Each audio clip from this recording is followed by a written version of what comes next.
Sathya Sai Speaks, Volume 7, Chapter 17. The Obliterating Flood. Like food to a starving man, like showers on a parched field, the Vedic science of spiritual self-discovery is the lifesaver for humanity sliding down to destruction because it has lost its hold on truth, morality, peace, and love. You are the instruments in the spread of Vedic science among the farthest corners of this vast land. You are the chosen ones. You have to show by precept and by example that the path of self-realization is the path to perfect joy.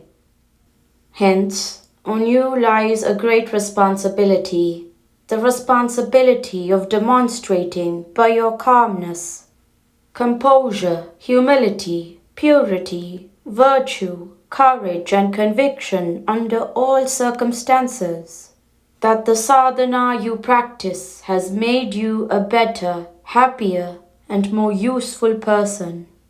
Practice and demonstrate. Do not simply assert in words and deny in deeds. The sea is considered holy, holier than any river, because all the rivers pour themselves into it. This gathering of workers from all over India is therefore a holy congregation, representing the confluence of streams of devotion. It has become imperative to plan out the process of carrying spiritual knowledge to every door. For the gigantic flood of the modern machine civilization is fast obliterating all traces of the divine in man. Atmosphere today is fouled by sickly competition. The Atma, which can confer eternal joy, is ignored, and man rushes wildly under the sea or out into space to cater to his craving for pride and pomp.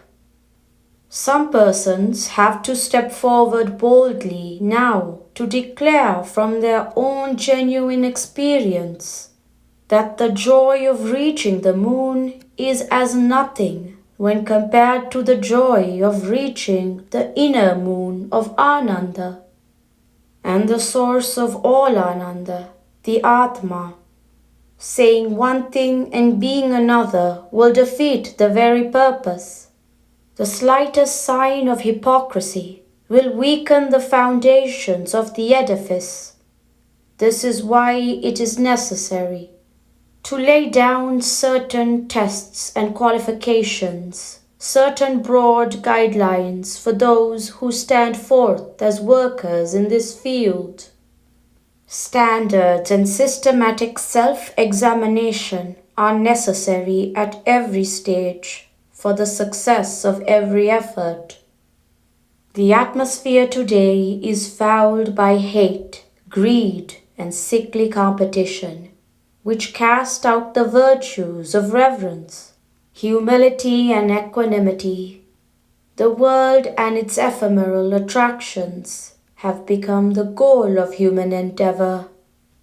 God, who is the source, sustenance, and supreme goal, is ignored both in the external world and in the inner world of impulse and intellect.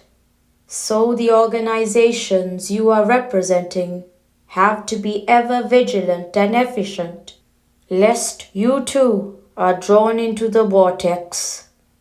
I am not keeping you here any longer, for you have to gather in groups and draw up points for discussion and clarification in the further sessions of this conference. Some of you have to meet in committees to prepare reports and lists of suggestions and recommendations for presentation to the conference.